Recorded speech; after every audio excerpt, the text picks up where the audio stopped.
뇌를 사용하지 않는 운동은 노동이다. 1. 재활 운동의 이해와 원리. 재활 운동이란 통증의 해결과 신체 기능의 회복을 목표로 하는 운동이다. 이 과정은 단순하지 않으며 여러 시도와 수정을 통해 점차적으로 이루어진다. 인체는 매우 복잡하게 연결되어 있으며 근육, 뼈, 신경, 세포 등 모든 요소가 서로 영향을 주고받으며 작동한다. 따라서 어느 한 부위의 통증이나 기능 장애가 발생했을 때 그 원인을 한 번에 정확히 파악하고 해결하는 것은 매우 어렵다. 1. 다각적 접근. 재활 과정에서는 단순히 통증이 발생한 부위만을 대상으로 치료하는 것이 아니라 전체적인 신체 기능과 상호작용을 고려해야 한다. 때로는 근육 문제로 보이는 것이 신경계의 문제에서 비롯된 경우도 있으며 반대의 경우도 마찬가지이다. 2. 개별 맞춤형 치료. 사람마다 신체의 구조와 반응이 다르기 때문에 재활 운동 프로그램은 개인의 상태에 맞추어 조정되어야 한다. 이는 전문가의 정밀한 진단과 지속적인 모니터링을 통해 점검되어야 한다. 3. 지속적인 평가와 수정. 재활은 일회성이 아닌 지속적인 과정이다. 치료 과정 중에는 상태의 변화를 주의 깊게 관찰하고 필요시 치료 방법을 수정하여 최적의 결과를 도출해야 한다. 재활 운동은 매우 복잡한 과정이며 완벽한 진단과 치료는 매우 어렵다. 따라서 전문가와의 긴밀한 협력하에 개인의 상태에 맞는 적절한 재활 프로그램을 진행하는 것이 중요하다. 2. 재활 운동 시작. 1. 병의 진단과 시간. 그래서 당신은 낙담할 것이지만 사실이 그렇다. 그렇다고 방법이 없는 것이 아니다. 단지 너무 서두르고 단편적인 사고방식으로 확답이나 정확한 진단을 요구하지 말라는 것이다. 병의 진단은 기침 하나만으로도 수많은 병을 추측할 수 있듯이 복잡하고 다양한 가능성을 고려해야 한다. 병의 정확한 진단과 그에 따른 적절한 시간 배정이 중요하다. 빠르고 확실한 답을 원하는 것은 자연스러운 일이지만 실제로는 다양한 가능성을 고려하여 접근해야 한다.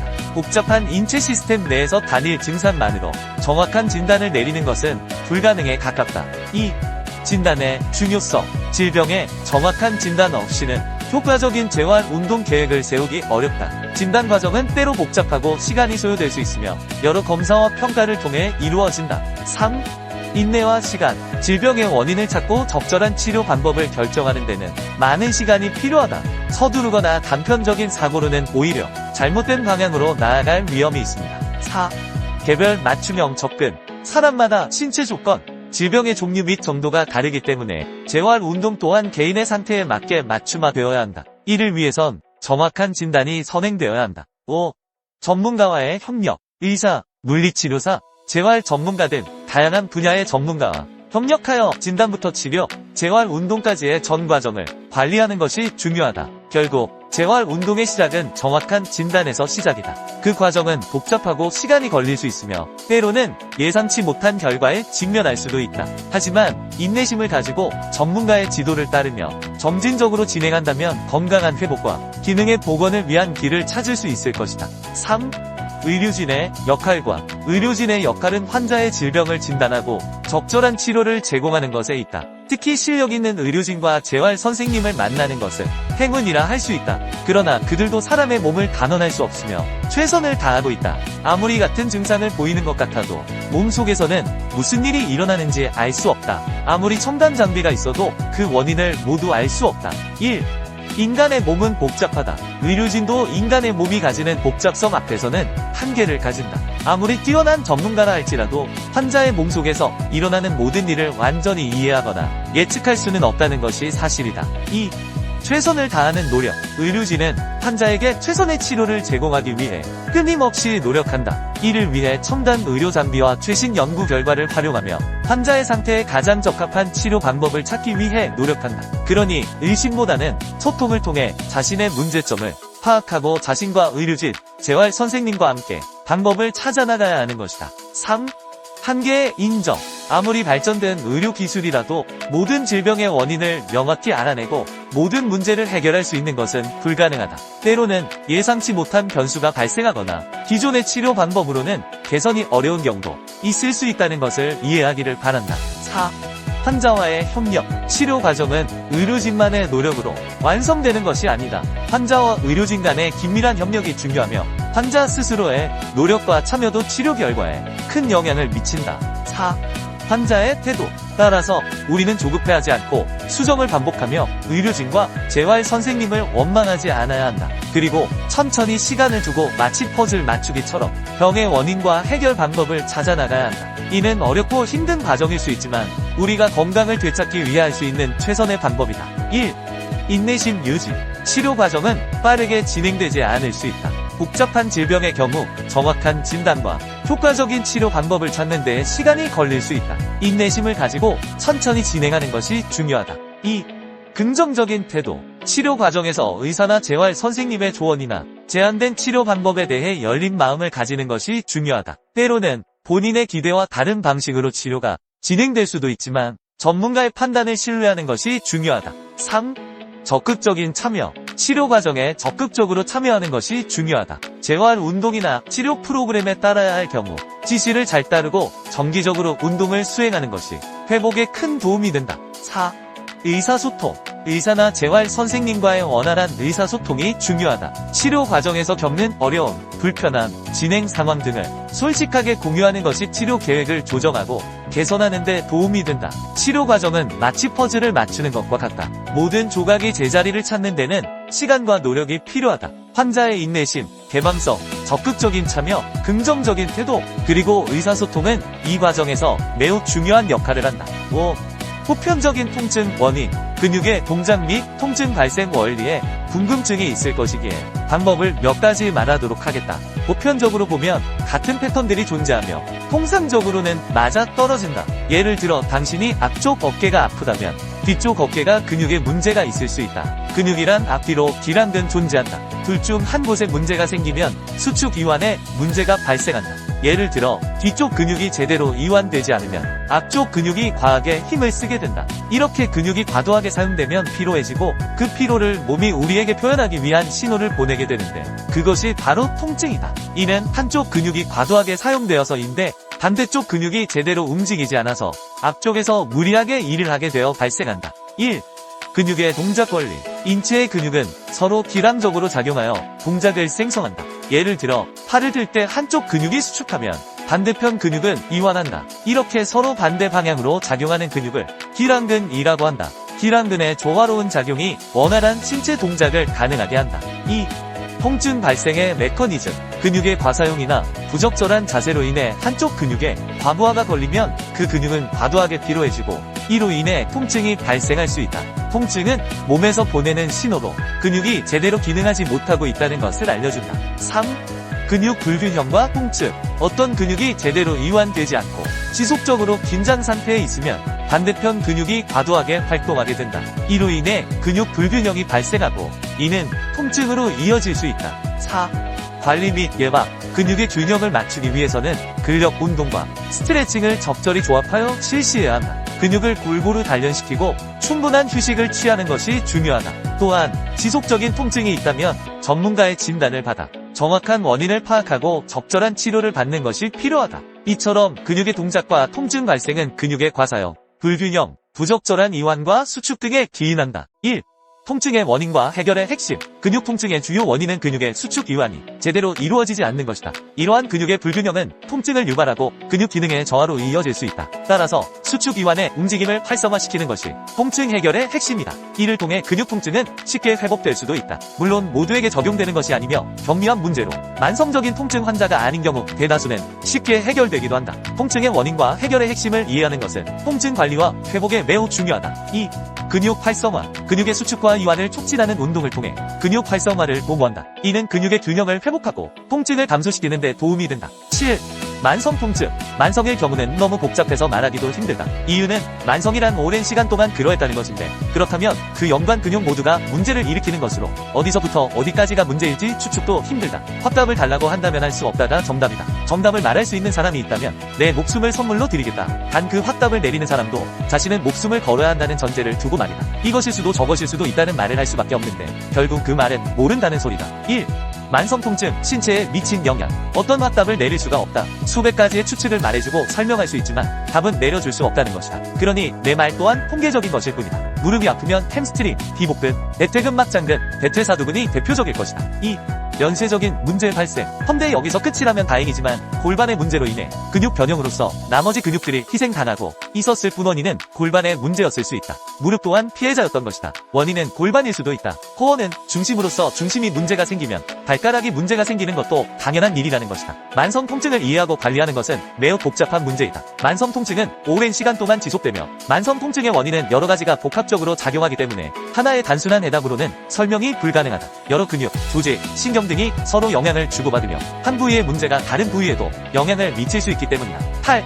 사례로 보는 재활. 한 여성이 허리가 안 좋아서 플랭크를 열심히 하는데 더 안 좋아졌다는 것이다. 그래서 이유를 물어보았다. 병원에서 얼마 전 엑스레이를 찍었는데 허리뼈 퇴행성으로 좁아져서 약해져서 그랬다는 진단을 받았다는 것이다. 그래서 병원에서 플랭크를 추천했다는 것이다. 그런데 중요한 것은 디스크의 증상이 너무나 다양한데 어떤 증상이냐 물었더니 그저 약하다는 소리만 했고 자신도 그래서 코어 운동을 하고 있다는 것이다. 여기서 무엇이 문제인지 말하자면 디스크 증상은 앞, 뒤, 양옆, 위, 아래 단순하게 말하면 이렇게 6가지다. 이 중에 어떤 문제인지에 따라 운동 방법이 반대가 되기도 한다. 내가 평가한 바로는 이분은 후방전 이중으로 소위 말하는 일자 허리다. 그렇다면 어떻게 해야 할 것으로 생각하는가? 이분은 절대 플랭크를 하면 안 된다. 이분은 쉽게 허리뼈 전만곡이 사라졌다. 정상 범위보다 뒤로 갔다는 소리인데 플랭크는 전면 근육을 긴장시키고 복압을 상승시켜 허리뼈를 뒤로 밀어낸다는 것이다. 정상인 사람은 상관없지만 이미 문제가 생긴 사람은 계속 자극을 주게 되어 허리뼈를 역만곡을 만드는 셈이 되는 것이다. 이렇듯 제대로 알지 못하면 더 악화시킨다는 것이다. 자신의 증상을 정확히 파악하지 않고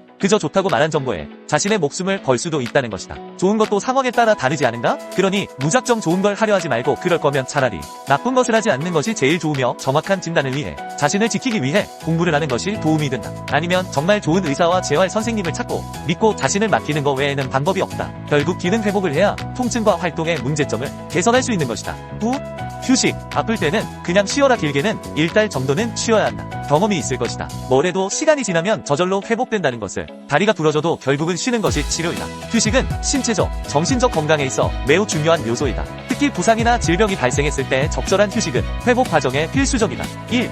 회복 시간을 주어라. 신체가 스스로 치유할 수 있는 시간을 제공하며 이는 때로는 1달까지 긴 기간이 필요할 수 있다. 신체의 자연 회복 능력을 믿는 것이 중요하며 대부분의 경우 시간이 지남에 따라 상당 부분 회복된다. 하지만 모든 상황에서 단순히 시간이 약이 되는 것은 아니다. 특히 통증이 줄었다면 그것은 기능적인 재활 운동을 시작할 적절한 시기일 수 있다. 재활 운동은 부상 부위의 기능을 회복하고 향후 동일한 부상을 예방하는 데 도움이 된다. 2.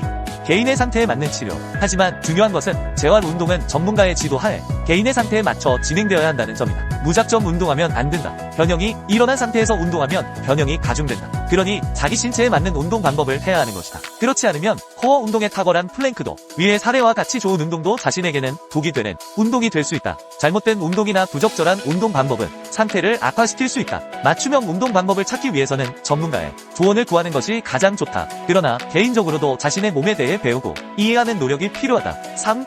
쉬운 것부터 시작해라. 어린이도 할 수 있는 간단한 운동부터 시작해 점차적으로 운동 능력을 향상시키는 것이 좋다. 이 과정을 통해서 70% 이상의 회복과 개선을 기대할 수 있으며 일상생활을 무리 없이 할 수 있는 상태로 돌아갈 수 있다. 마지막으로 자신의 몸은 스스로 지켜야 한다는 사실을 항상 기억해라.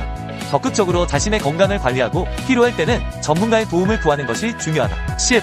종합 결론. 1. 재활운동의 필요성. 통증 해결과 기능의 회복을 위해 필요. 사람의 몸은 복잡하게 연결되어 있어 어떤 부분이 문제인지 한 번에 파악하기 어렵다. 2. 재활운동 시작과 수정. 재활운동은 시작해보면서 반복과 수정해 나가는 과정. 각 개인의 몸 상태는 같을 수 없기에 직접적인 접근이 필요하다. 3. 통증 부위와 관련 근육. 통증 부위만이 문제가 아니라 관련된 근육들도 함께 문제가 된다. 예를 들어 앞쪽 어깨가 아프다면 뒤쪽 어깨 근육에 문제가 있을 수 있다. 4. 치료 과정의 변칙성. 사람의 몸은 많은 근육, 신경, 관절, 뇌가 상호작용하는 복잡한 시스템이다. 따라서 치료 과정에서 확답을 내릴 수 없다. 시간을 두고 접근해야 한다. 5. 심리적 지지. 재활 과정에서 의사나 재활 선생님을 탓하면 안 된다. 그들도 최선을 다하고 있는 것이고 결과를 예측할 수 있는 건 신분이다. 6. 올바른 운동 방법 선택. 증상에 맞는 올바른 재활운동 방법 선택이 중요하다. 예를 들어 요추 디스크 증상에 따라 플랭크 운동 등 일부 운동들은 오히려 악화시킬 수 있다. 자신의 건강은 자신이 지켜야 하는 것을 인식하는 것이 중요하다. 스스로 건강 정보를 학습하고 적절한 재활 운동 방법을 찾아내는 능력 개발 필요하다. 7. 기대치 설정 및 인내심, 완벽한 회복을 기대하기보다는 70% 개선을 목표로 설정한다. 재활 과정은 시간이 필요하므로 인내심을 가지고 천천히 진행해야 한다. 주의사항 및 팁, 수축이 잘 돼야 이완이 잘 된다. 이완이 잘 돼야 수축이 잘 된다. 흔하게 몸의 반동을 이용하는 경우가 많다. 이럴 경우 전신운동으로 전신운동을 원한다면 추천하지만 아니라면 최대한 무릎과 허리의 움직임을 제어해야 한다. 항상 올바른 방법을 숙지하고 운동하기 바란다. 또한 어떤 운동을 하든 자세를 잘 유지하기를 바란다. 반동이 일어난다는 것은 과한 중량을 억지로 들고 있다거나 잘못된 습관이 자신도 모르게 몸에 배어 있다는 것이다. 이것을 자각했다면 스스로 고쳐나가길 바란다. 운동 자세 또한 운동의 중요한 부분을 차지한다. 물론 부상을 예방하는 측면도 있지만 제대로 된 근육 발달을 위한 것이기도 하며 다른 것을 다 제쳐놓고라도 멋이 없다. 폼이 안 나고 너무 아마추어 같아 볼품없다. 몸은 멋있는데 운동 폼이 이상한 사람이 있는가? 이상하게 운동하면 당신은 어디서든 운동하는 사람이 아닌 이상한 사람으로 보이게 된다. 전혀 멋있어 보이지 않는다는 소리다. 그러니 제대로 된 자세로 운동하여 올바른 근육 성장을 이루길 바란다. 호흡. 수축할 때 뱉고 이완할 때 마시는 이유는 호흡을 뱉을 때 근육이 수축하고 호흡을 마실 때 근육이 늘어나기 때문이다. 근육은 호흡을 내뱉을 때 함께 수축한다. 반대로 호흡을 마시는 경우 근육은 늘어나기 때문에 호흡을 마시는 것은 근육을 이완하는 데 효과적으로 작용한다. 처음에는 무게 없이 근육의 움직임을 느끼도록 맨몸으로 연습하는 것이 좋다. 무게 없이 맨몸으로도 충분히 자극이 전달된다. 근육은 무게로 움직이는 것이 아니다. 근육은 움직임 자체로 사용되는 것이다. 집중. 근육의 느낌을 잡는 것을 어려워하지 말아라. 근육의 모양인 결과운동 진행 방향을 상상하고 집중하면 된다. 선수처럼 느끼려 하지 마라. 느껴지지 않는다. 당신은 프로 선수가 아니다. 꼭 느낌을 컨트롤해야 하는 것이 아니다. 결국 뇌가 하는 것이니 상상과 집중만 제대로 하면 된다. 자극에 연연하지 마라. 저절로 되기도 하고 안 돼도 상관없다. 중요한 것은 생각과 집중이다. 그러니 이미지 트레이닝을 하는 것이다. 그러면 몸은 뇌의 명령에 따라 움직임으로 집중하고 상상만 하면 된다. 이것은 선수들의 경우에도 마찬가지이다. 경력과 상관없이 집중과 상상으로 근육의 성장은 달라진다. 그만큼 중요한 것은 집중과 상상이다. 뇌피셜. 여기서의 내 설명은 예를 들기 위해 비유적 표현을 쓴 것이지 절대적인 수치가 아니다. 오해의 소지가 존재하며 내 주관적인 생각과 더불어 해부학적인 내용에 비춰 설명한 단순한 지표라고 말한다고 해도 틀린 말이 아닐 것이다. 또한 사람의 몸에 대한 어떠한 정보도 의학과 과학이 공개한 내용들은 추측일 뿐 정답이 아니다. 누군가 정답처럼 이야기한다면 그것은 거짓말이다. 그가 창조주인 신이 아니라면 말이다. 우리가 현재 알고 있는 정보는 데이터와 통계, 일부의 실험으로만 결정된 것들이다. 전 인구의 통계도 아니며 그저 추측론일 뿐이며 또한 다수의 의견이 답은 아니다. 그저 일정 조건에 맞춰진 통계를 따른 동의일 뿐이다. 그러니 정보는 정보로서 활용하고 자신의 경험적 데이터와 더불어 잘 선택하고 판단해야 할 것이다. 당신의 심장이 왜 뛰는지 아는가? 모른다. 그냥 뛴다. 의학적으로 추측할 뿐 숨을 쉬는 것도 심장이 멈추지 않는 이유도 우린 아직 모른다. 그러니 어떤 것도 믿거나 맹신하지 말고 참고만 할 뿐 자신의 몸은 자신의 경험을 통해 자신에게 맞는 운동 방법을 찾아 나가길 바란다. 마무리. 근육 운동을 할 때 생각을 하고 안 하고의 차이는 음식을 씹느냐 삼키느냐와 같다. 음식을 삼키면 맛을 모르고 씹으면 맛을 느낄 수 있다는 것이다. 삼킨 음식의 맛을 뇌가 인지하지 못하고 느끼지 못하듯 생각 없이 운동을 한다면 근육이 제대로 사용되지 못하고 삼킨 음식처럼 맛을 인지하지 못한 근육은 움직임을 인지하지 못하는 결과로 성장은 늦어진다.